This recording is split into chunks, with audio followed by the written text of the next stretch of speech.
history lesson. We must just do it honestly.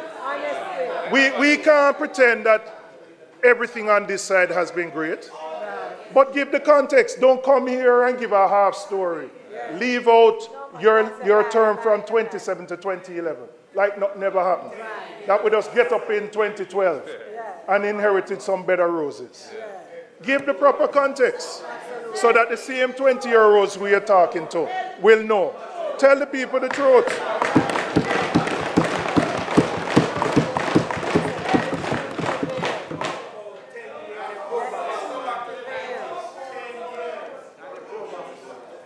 Yeah, man, the reduction of poverty, the reduction of unemployment.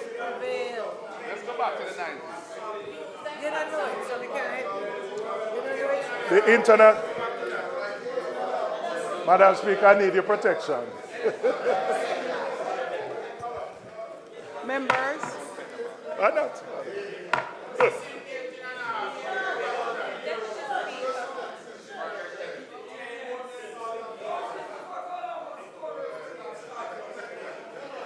Madam Speaker.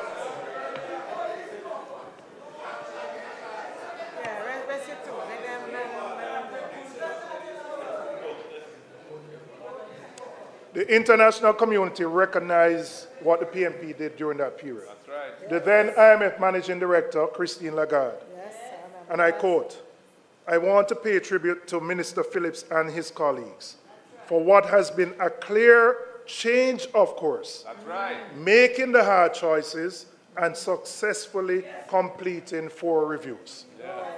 We never run from it. We never go into the schoolyard and say we now take the test. We knew it was difficult. We faced it.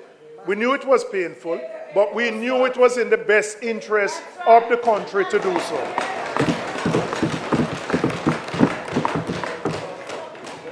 So I now want to come back to the NHT withdrawal.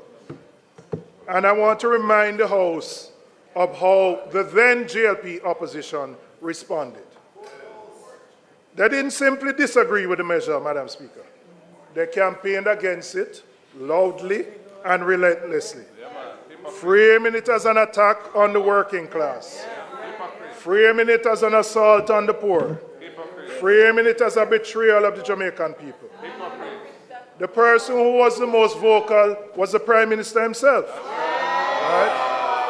So I want to read what the Prime Minister said in 2015. All right? And this is not artificially, intelligently created. This is the real thing. And I quote, "The JLP does not support the use of NHT funds for purposes other than those for which they were intended. The NHT mandate is clear. Contributors' money held in trust at NHT is to be used for the purposes of the promotion of housing and community development. The JLP has always stood in the vanguard where stewardship of NHT funds are concerned. We are the ones who have always defended NHT and protected the interests of contributors, not the least of which are those thousands of Jamaicans who have been making contributions to the NHT and are yet to access a benefit." Dayton, where can I find that person?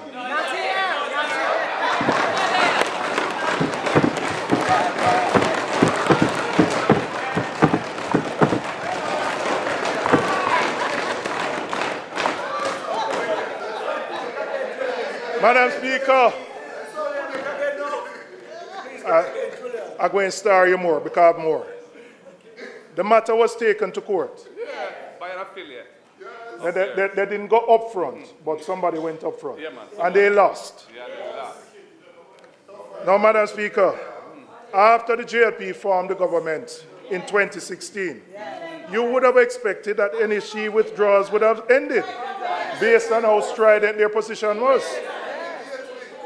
The so-called betrayal of the Jamaican people that they had fought against. But every year since, without interruption, 10 years of collecting the money, vehemently opposed. Now, recently I heard the Prime Minister, maybe last week, justifying the continued extraction by arguing that the funds are being directed to other national priorities. Shameless. Shameless.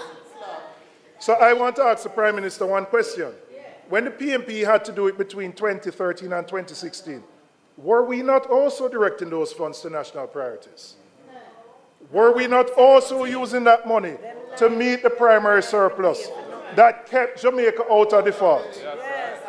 Were we not using it to restore the confidence of the very international partners whose support the government relies on today? What exactly was different? What principle was being violated? You have found your voice. You have found your voice now. I'm glad you found your voice now. I'm glad you found your voice now. Because I don't know which Andrew Holness are talking to, whether it's the one now or the one in 2015.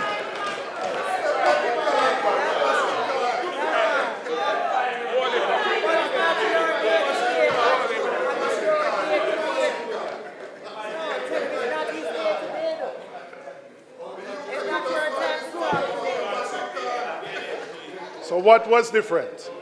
What was different now than it was in 2013?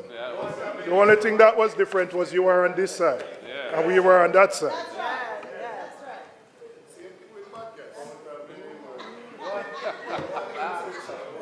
Now, Madam Speaker, I want to turn.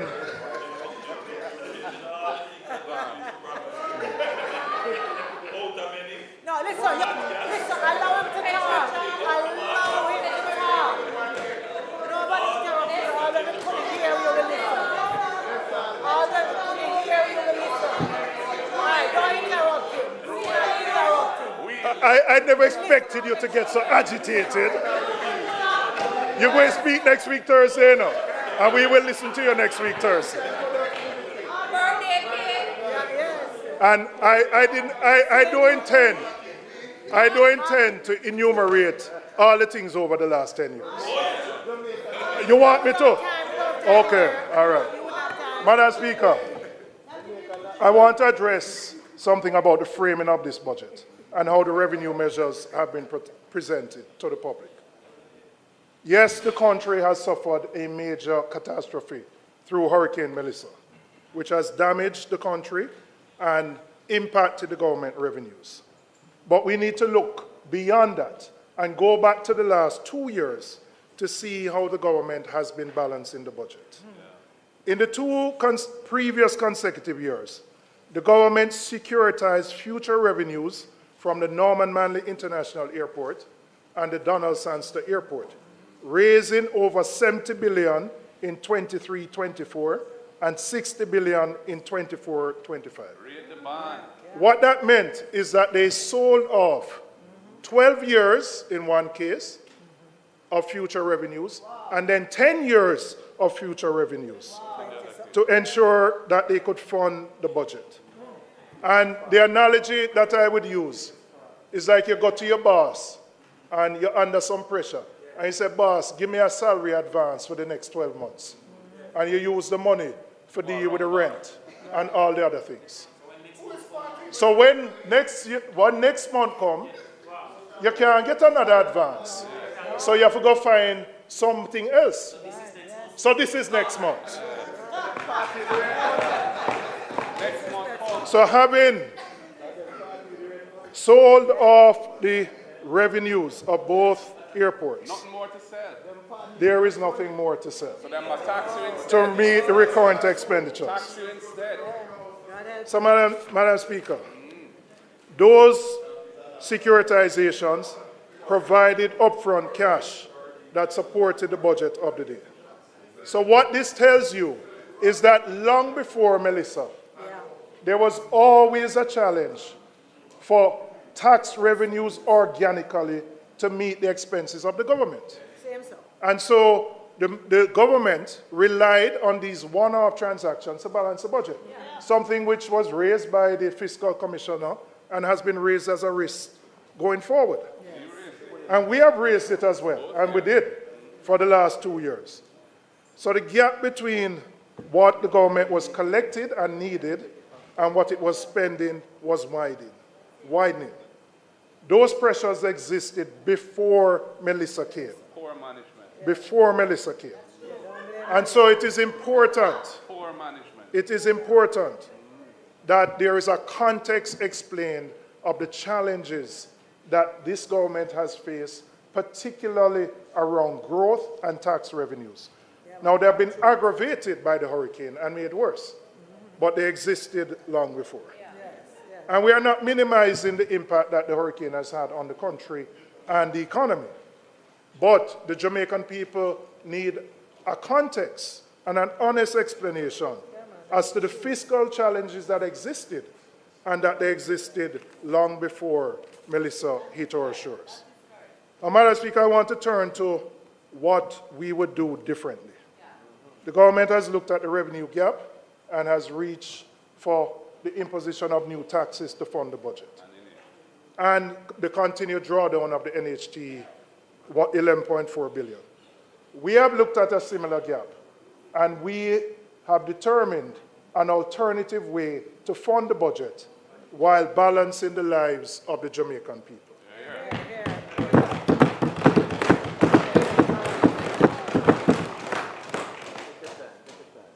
Madam Speaker, we have always said that compliance can bring in more revenues than simply raising new taxes. And I am recommending the implementation of an electronic invoicing system for the tax administration of Jamaica. Needed long time. The first source of this revenue would be this electronic invoicing system, which we estimate would generate an additional 8.6 billion in tax revenues. And I will explain how I came to that figure. Currently, and what this electronic invoicing does. So currently, when businesses make sales, they are required to upload their transaction records for verification by TAJ. The problem with the model is that the obligation to upload sits with the business, and there can be slippage. Not necessarily because businesses are deliberately evading the obligations, although that happens, but because it is a system where the seller is responsible for submitting the records. Transactions can go unrecorded, uploads can be incomplete, and there can be a gap between what was earned and what was reported. The electronic invoicing system changes that dynamic fundamentally. Rather than waiting for businesses to upload their records after the fact, the transaction data is captured and transmitted immediately to TAJ automatically at the point of sale. The government is no longer relying on voluntary compliance. The information flows directly and is matched automatically against what has been declared and remitted. The scope for under-collection shrinks considerably because the data is already there, verified and auditable, without the business having to do anything beyond completing the sale. We have looked at case studies in other parts of the world, in particular, the impact that electronic invoicing has had in Central and Latin America. In Mexico, where this has been implemented, declared revenues increased by 14% in the 3 years after the electronic invoicing system became mandatory. In Uruguay, VAT, which is the equivalent of our GCT, and corporate income tax collections rose by an estimated 3.7% when the system became compulsory. In Peru, taxable sales reported to the tax authority increased by 7% in the first year alone. Chile, which pioneered this model in Latin America, saw over 8 million electronic tax documents being processed monthly at the point of maturity, covering more than a quarter of all tax documents issued in the country. The pattern is consistent wherever this has been implemented. Better data means better compliance. And better compliance means more revenues from the same tax rates without asking anyone to pay more than what they owe. That's right. The experience in Chile and other countries that have followed a similar model demonstrates that the revenue gains from better compliance are achievable and that we in Jamaica have every reason to pursue this path. In the 26-27 fiscal year, the government is projecting GCT receipts of $318 billion and SCT, Special Consumption Tax receipts, of $112 billion, a combined total of $430 billion in these indirect tax inflows. We are conservatively estimating that 2% of that total, and I'm saying conservative because I'm looking at the fiscal year 26-27, and accepting that you may have some growing pains with the implementation of this system. Although the case studies across the region point to much higher impact when it is implemented. So we're being conservative, that a 2% of the 430 would yield 8.6 billion. And that is money. This is not new taxes.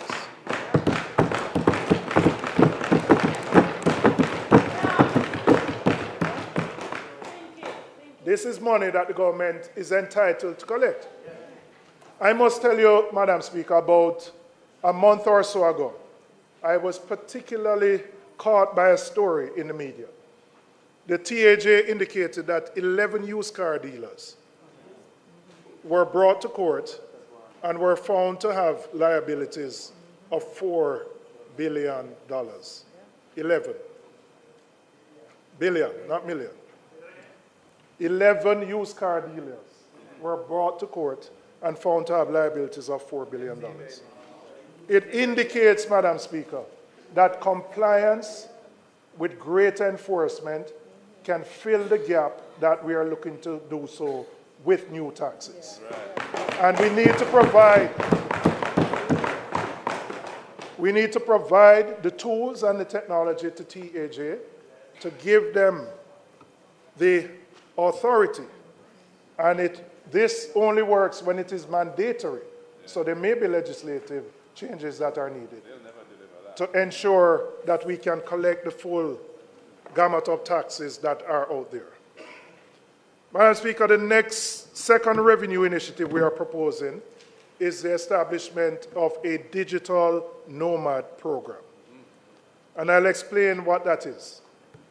That is a special legal permit allowing remote workers, freelancers, and entrepreneurs to live and work in Jamaica while employed by a company or clients anywhere in the world. Every year, 4 million tourists visit Jamaica. We have the brand, we have the climate, we have the culture.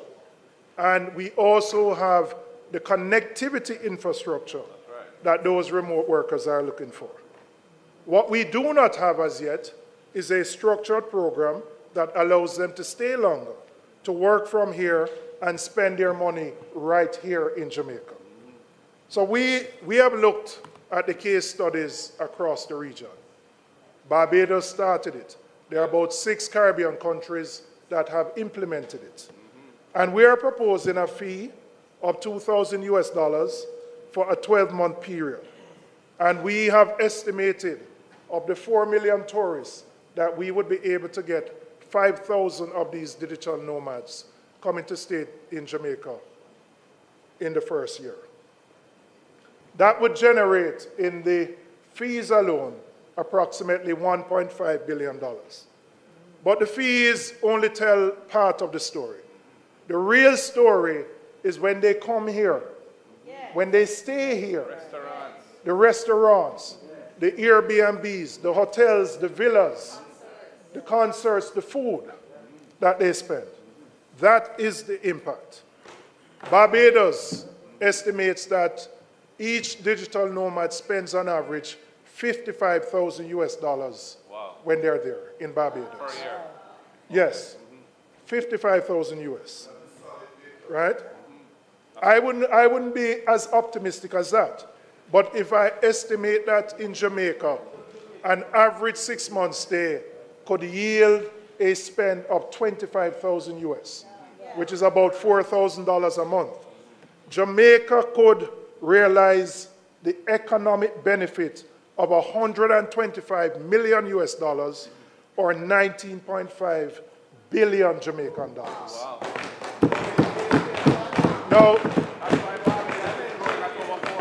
Now, we are late to the game. Barbados did it immediately after COVID and took first mover advantage. But we do have many advantages which other countries in the region don't have. And a structured program can yield significant benefits to the people of Jamaica.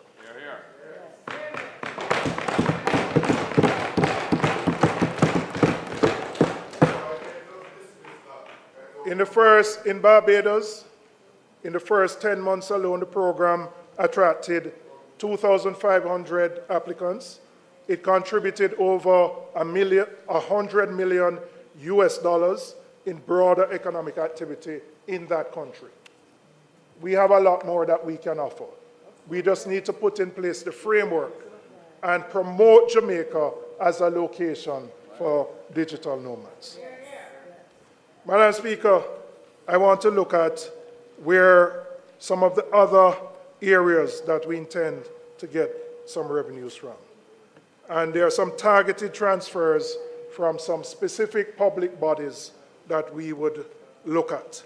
Public bodies that have demonstrated surplus capacity that will not have any negative direct impact on their operations. The government is projecting for this coming year to withdraw $9 billion from the Bank of Jamaica.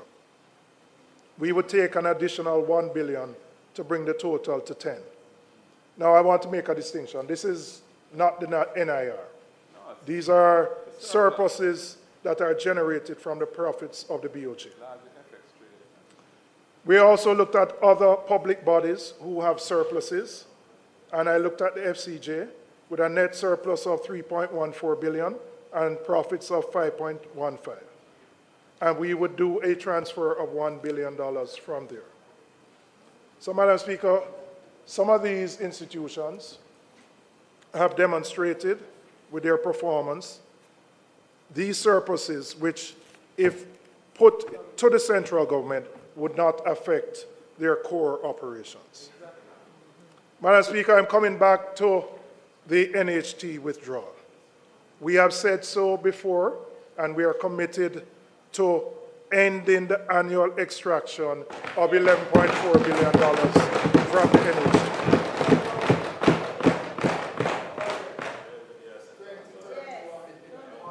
The NHT was established for one purpose: to provide affordable and sturdy housing solutions for Jamaicans, particularly for those at the lower and middle ends of the income scale. In the wake of Hurricane Melissa, with hundreds of homes damaged and destroyed across the country, this mandate has never been more urgent. This is not the moment to be pulling money out of the financing of housing development. It actually is the moment that we need to be putting more in. And so for us, ending the extraction and giving the NHT the capacity to do what it was created to do. And this goes, Madam Speaker, beyond just the mandate. When you invest in housing at scale, the economic benefits extend well beyond just the house itself. Construction workers get employment. The hardware suppliers go and get orders. The truckers go and get work. Money begins to circulate within communities. And that circulation of money will trigger and help to deal with the recovery that the country needs. The economic multiplier effect of residential construction is well documented. And in a post-disaster economy, it is one of the most effective, stimulative investments a government can make. So that $11.4 billion deployed through the NHT into housing construction does far more for this economy than when it is diverted into the general consolidated fund.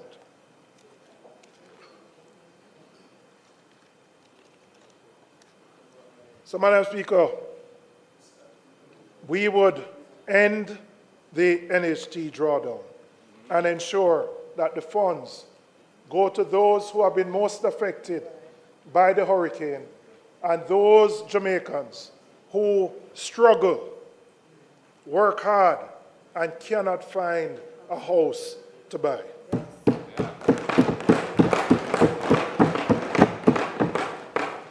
We have also looked at the expenditure side of the budget, and we have identified one specific deferral that would save $2 billion. The Airports Authority is projected, and this is interesting to note, the Airports Authority is projected to receive a transfer of $13 billion from central government. After them strip out the revenue like this year.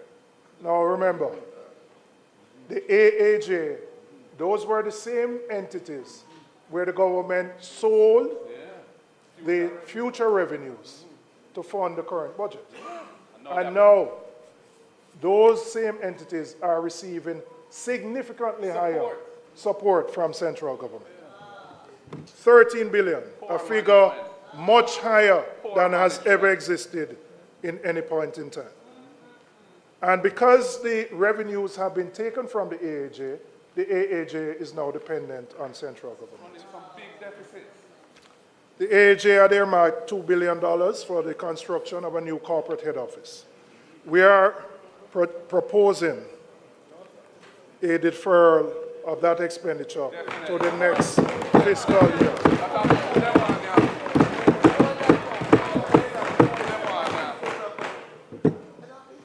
So,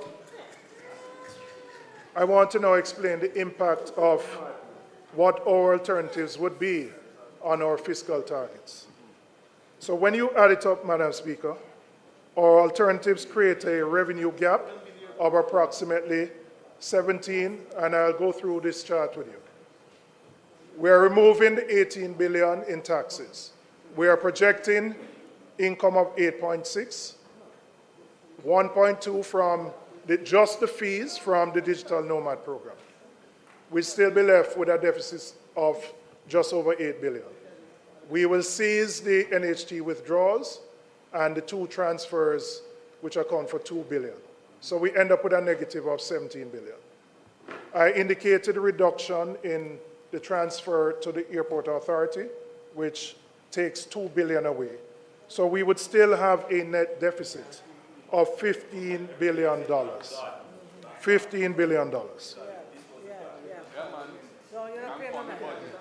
The additional borrowing, which we would fund from the issuance of treasury bills, and the interest expense for the fiscal year would increase by $0.94 billion. So you go back to borrowing. Right? Keep quiet. The additional borrowing would raise our projected debt to GDP ratio to approximately 66.14%, up from the projected 65.7%, a difference of 0.44 of 1%. Immaterial. So, Madam Speaker, yes, there are hard choices, but in a hurricane where people are struggling and you have a choice, do you impose 18 billion taxes on people who are struggling, or you find a way to fund it, which does not impact your debt dynamics significantly?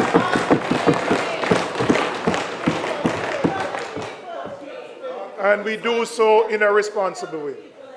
It's important to note the government is already borrowing $247 billion. And we have shown our proposals vis-a-vis the JLP's proposals. And I'm going to go into the detail of that. Right? But the difference is not significant or material. And then let's look at the difference. No, listen, man, leave the man, make him talk. It's not your time. It's not your time. I love Julian, make him talk. We're making better choice. Next week is For the current situation. The only thing I would encourage you to do, don't talk for 5 hours again, all right? All right. Because last year it kept us for 5 hours. All right? Now, when we look at the impact of our proposals versus theirs, it moves our debt to GDP ratio by 0.44 of 1%. 0.44 of 1%. Now, Madam Speaker, we have to balance the books while balancing the lives of people.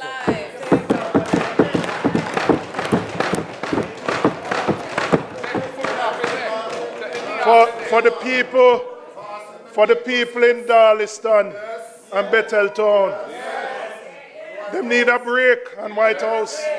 For your people in Russia, they can't take no more taxes right now. Right? We have to ease the pressure for them. Madam Speaker,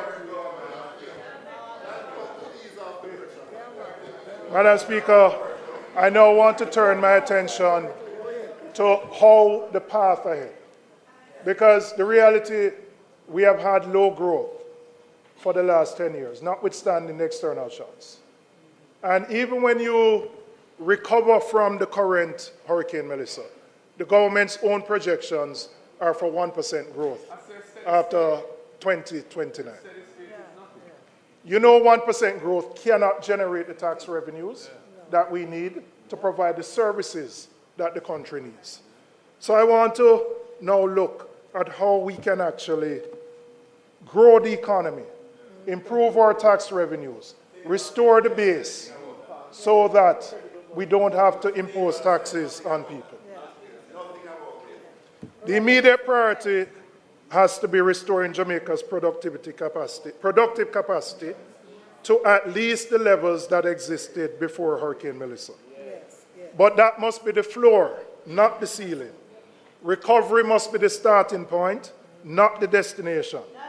And any government that presents recovery as an achievement in itself is setting an unacceptably low bar for what the country can and should become.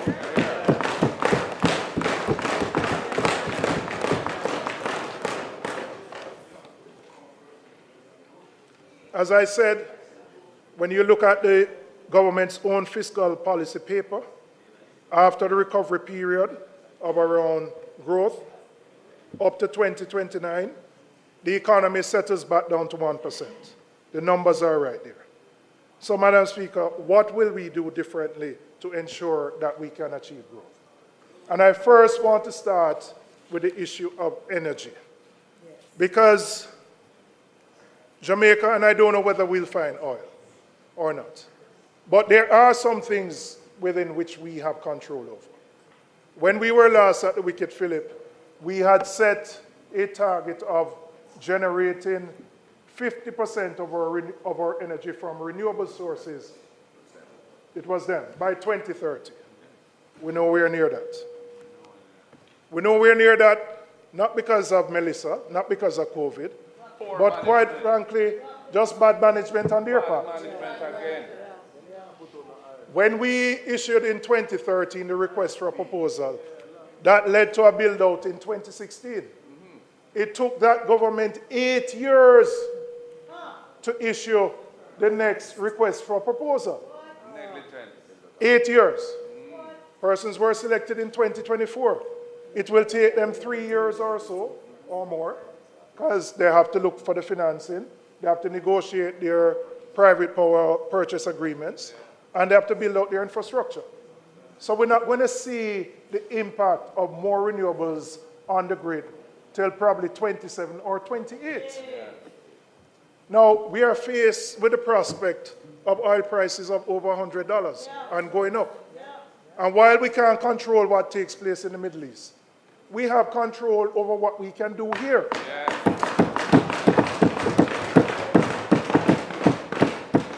And quite frankly, this government's record is poor. Energy costs in Jamaica are among the highest in the region and the world, averaging about US 40 cents per kilowatt hour. When we were last there, it was around 23 cents per kilowatt hour. What we would do we would ensure that large customers, those in the special economic zones, can contract power directly from generators. Yeah. Now, why is this important? We cannot attract manufacturers, assembly-type operations with the high energy costs that we have. Yeah. And so our prospects of economic growth will not materialize unless we can bring the cost of energy down. And it can be done quicker in those SEZs without changing any license.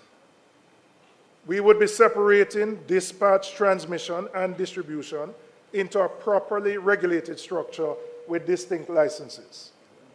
We would disaggregate the electricity bills so that consumers can see what they're paying for, broken down into generation, transmission, distribution, system losses, and supply charges, because we believe transparency is important towards accountability. On renewables, we would scale up net billing, which you started, power wheeling. Yes, started by the member from East Kingston and Port Royal.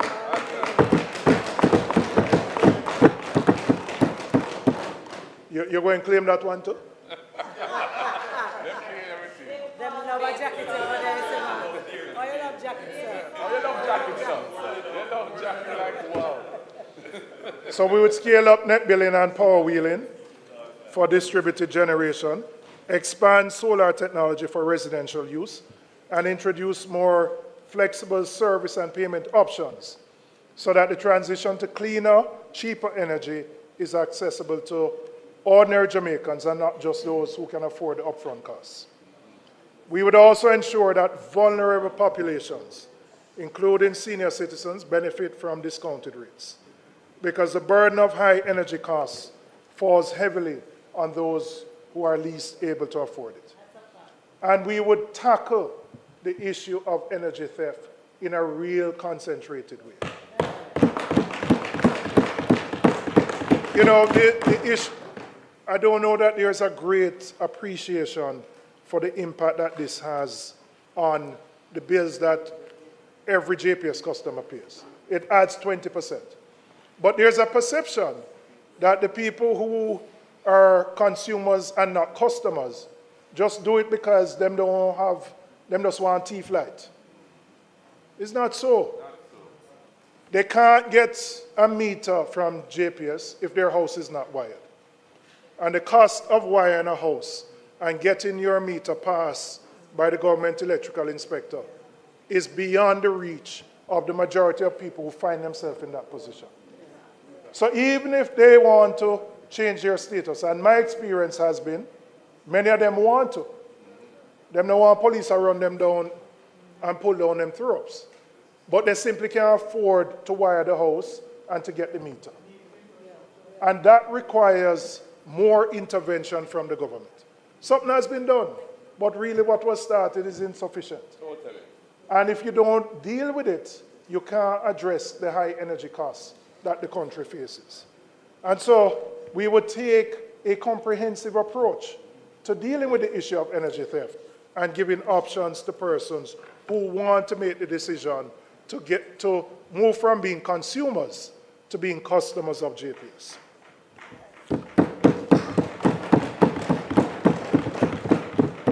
Madam Speaker, we cannot build a productive, high-growth economy on a workforce that has been underprepared. And the emphasis must be on the foundations, literacy and numeracy at the primary and basic school levels. Because if we fail there, the investment that is required further up the education ladder is significant to compensate for students who leave primary school and can't read and write. One of the biggest complaints that members of the private sector have said is that their greatest impediment right now to growth is that they can't find people to work. They can't find people to work. Of course I'm saying it, yeah. With your big chest. But I don't come to the same conclusion you may have. All right. But every one of us in here as MPs can identify many persons in our constituency who are looking for work. So that mismatch between the needs of employers who say they need people, and then on the other hand, constituents who are within 18 to 65 looking for work continues to widen. But we have to close the gap. We have to close that gap. Because importation cannot be the answer to that solution. Cannot.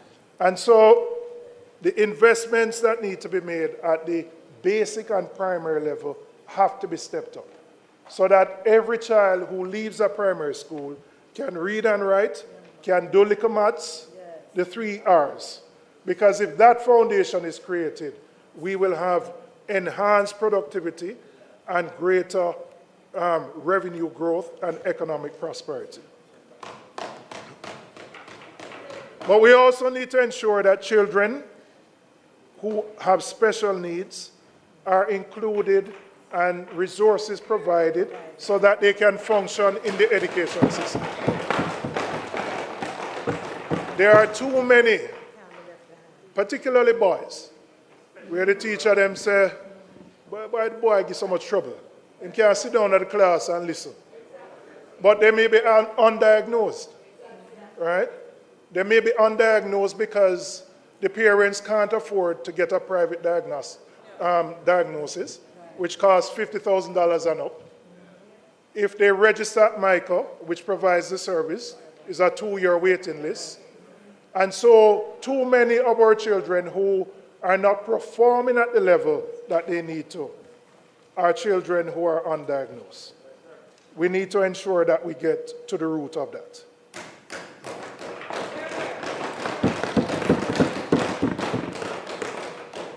So, Madam Speaker, if we're at the wicket, we would align education and training with industry needs in a deliberate and structured way, expanding technical and vocational training in the high-demand sectors.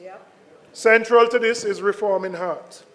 The institution has a critical role to play, but that role must be much more sharply focused on equipping Jamaicans with the skills for high-income industries, the digital services, advanced manufacturing, agro-processing, precisely the sectors that we are trying to grow.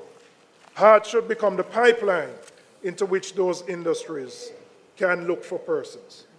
We have also said we would introduce a policy under which the government matches the costs that a company spends on upskilling its workers through tax credits on their HEART contribution.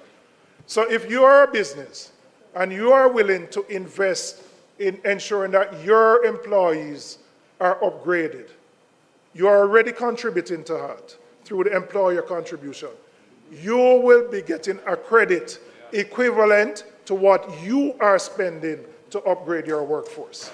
And we are doing that because we know Jamaica has a productivity problem. Our productivity continues to decline.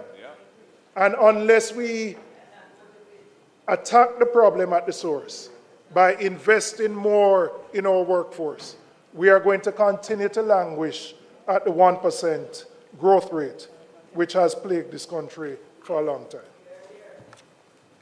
Madam Speaker, I want to look at growth without efficiency is not sustainable. And one of the clearest indictments of this government's management of the economy is the problem that you have faced in spending the capital budget. If we look at the last 3, and it may go back further, fiscal years, there has been significant underspend of the capital budget. Now, people might ask, why does that matter? Well, the greatest correlation between economic growth is how you spend your capital budget. So if you want to move beyond the 1%, you have to spend the capital budget. But year after year, the capital budget becomes underspent and reallocated to other sources. It's not a good thing. We have heard the issues of procurement. We have heard the issues of the public investment management system. We have also heard the issues that some of our contractors don't have the capacity to do the projects that we want them to do. But I would say to your Prime Minister, 10 years in, we must find a solution to this problem. And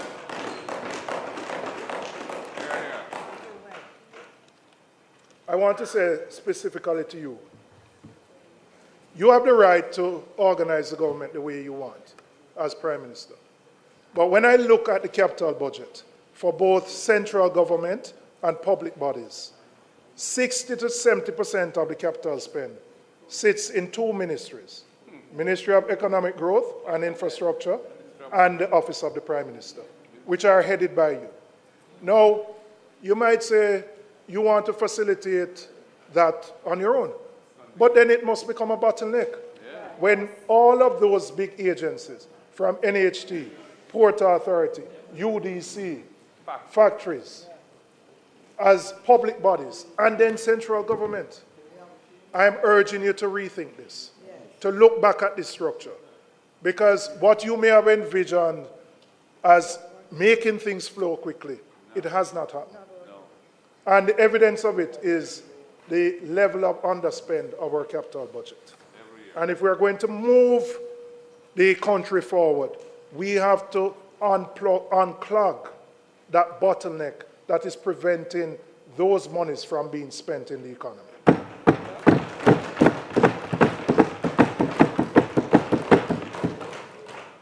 The banking sector is another area where the efficiency of the broader economy can be improved, and is directly connected to whether the private sector can actually drive the growth that we need.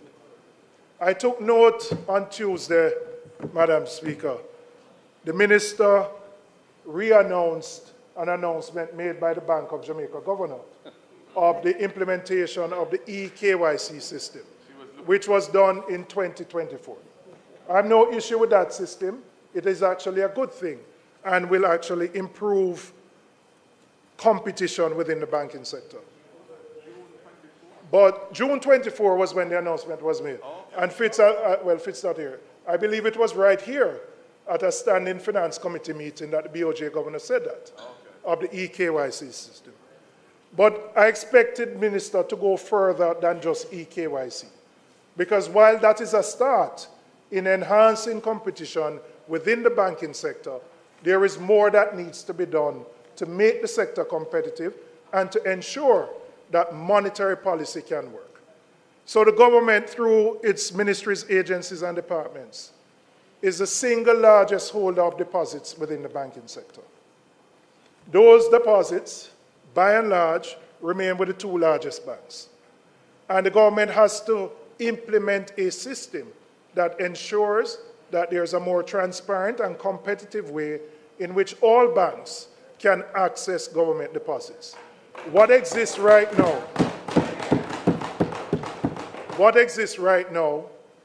reinforces the status quo. Now, I see the cannabis man nodding his head. Not that I know that you smoke it, but that you're an advocate for it. Right? But why is this important? We hear the BOJ governor complain every day. I reduce interest rates and the bank don't do nothing. The banks don't move. I take steps to bring down requirements, nothing happens. People in the public who have mortgages, car loans, see BOJ bring down them interest rates, no movement. And there will be no movement unless we can enhance competition within the banking sector. But the government can do some things. Putting in place a more effective system to deal with government deposits and the long-standing issue of addressing the asset tax. A commitment that was made on that side many years ago to remove it still exists. And so, if we want to unlock growth, if we want companies to be able to access funding at a reasonable rate, if we want businesses to expand, they must be able to access capital at reasonable rates. And so, while fiscal policy can work, the monetary policy is not, because the monetary transmission mechanism is clogged. And it is clogged because of the high concentration in the way the banking sector currently operates. The government can do more to facilitate competition in the sector, which will free resources that can go to economic growth and job creation. I want to turn to small and micro businesses. And there's a distinction that policy in this country has consistently failed to make. And it matters significantly and makes a difference. A person running a one-chair saloon, a hairdresser or a stylist, faces a fundamentally different set of obstacles from a company with 50 employees. But they're all lumped under the category of MSMEs. They're all treated as MSMEs. And I said the M and the S, the micro and the small, need particular attention. In most cases, they are informal, but they face a particular paradox. They can grow beyond a particular size while remaining informal, because there's no way they can get access to capital from a bank, from equity investors, from a loan company, unless their books are there. Nobody going to give them money unless they can provide audited financial statements. But they prefer to stay informal because they don't want to deal with TAJ. And that's just the reality. And so we have to find a way to incentivize particularly the M and the S to come into the formal system. And there are ways in which we can do that. We proposed a holiday where for new businesses, MSMEs, that once they file, which means they're coming into the formal system, they would not be required to pay taxes for the first 3 years of their operation. Now, you might say, I'm giving up revenue. But quite frankly, in the first 3 years, they don't really generate any profit. But the benefit you get is that you bring them into the formal system. They have to keep proper accounts, and so that they can access the capital markets to grow and build their businesses. And once they do that, when they get into the position where they have to pay taxes, they will be paying taxes at a much higher rate. But unless we can break that barrier of informality, we are restricting the growth that can exist in the country. And some more needs to be done to bring those entities, the micro and the small, into the formal net. Madam Speaker, I want to address what the Minister said about the MSMEs on Tuesday.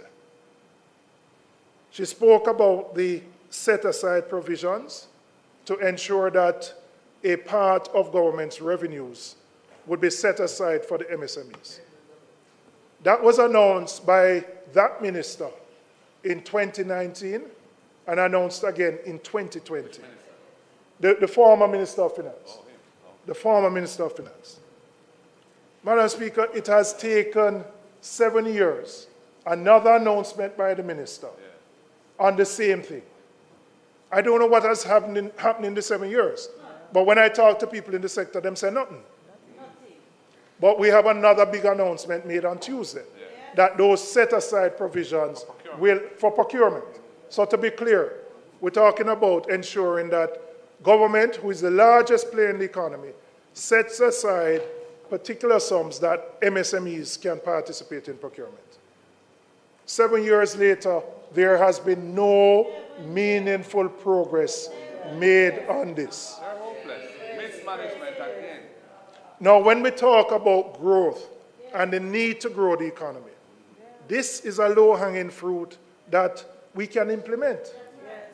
If our MSMEs can participate more in government procurement, their businesses will grow.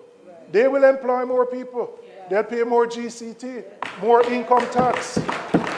That's how you grow the economy. So there are things that are within the control of the government that the government can do to ensure that we facilitate growth. And I would say to you, Minister, the sector is looking for action here. No more talk. not a bag of mouth. Action here.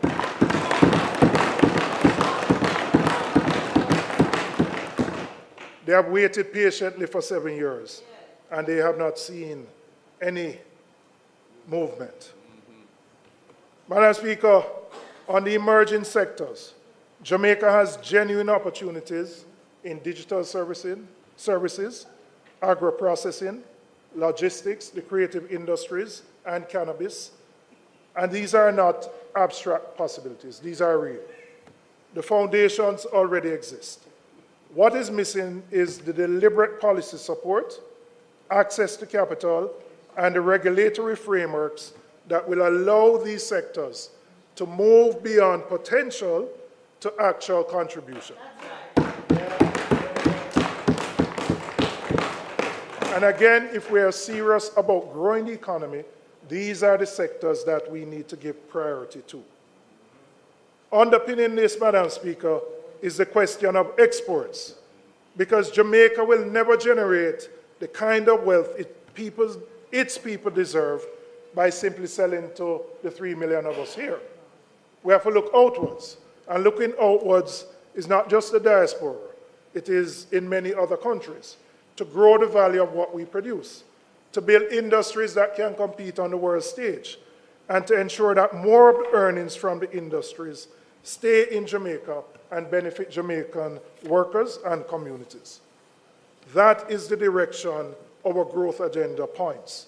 And it is the direction that this country needs to be moving in with considerably more urgency than what we have been seeing from the government.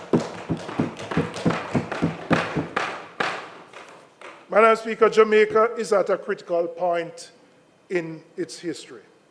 The hurricane has laid bare the vulnerabilities that were always there. The structural fiscal pressures that predated Melissa.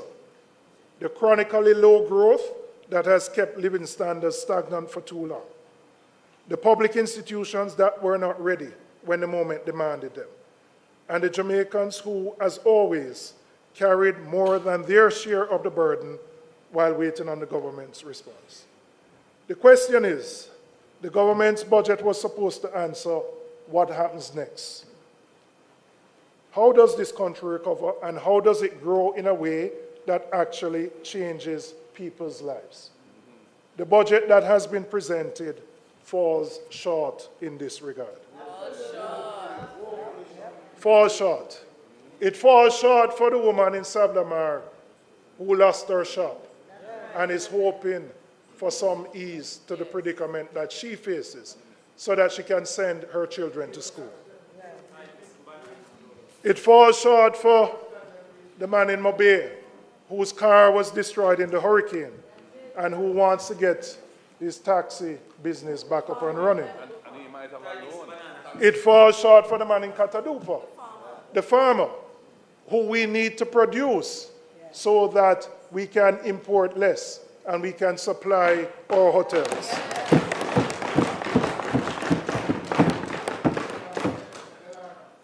And it falls short for the NHT contributors, whose monies continue to be diverted away from the institution it was meant to serve, by a government that once opposed that very practice.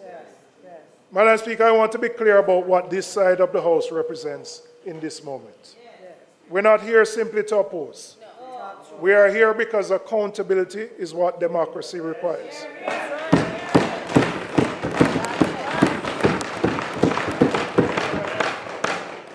And because the Jamaican people deserve a parliament that takes their responsibility seriously and discharges it honestly.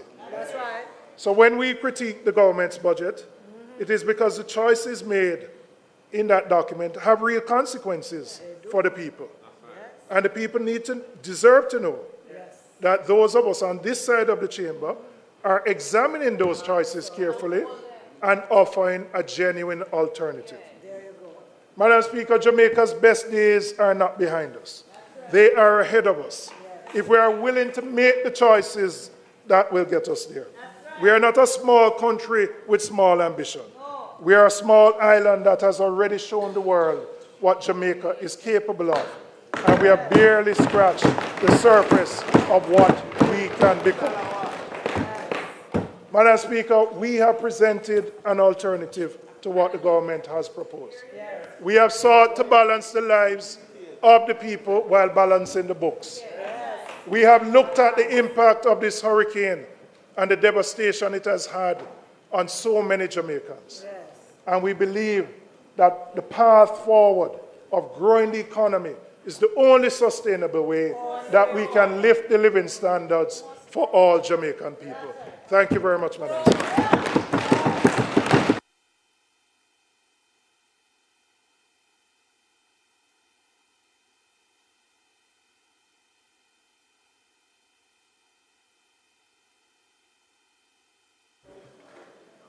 House Leader.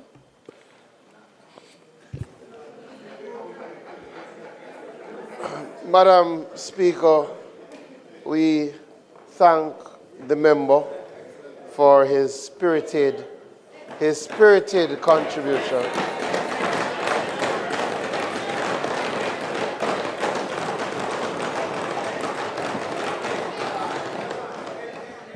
We will continue the budget debate next Tuesday, where we will hear from the leader of the opposition.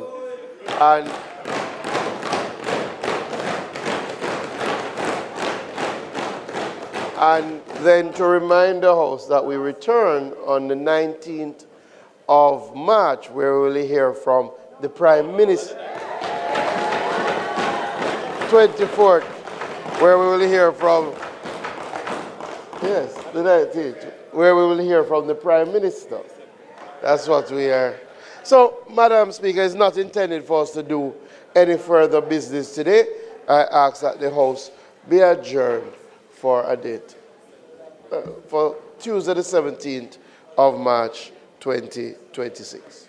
The question is that the House do now adjourn to Tuesday, March 17th, 2026. Those in favor? Those against? The ayes have it. This Honourable House now stands adjourned.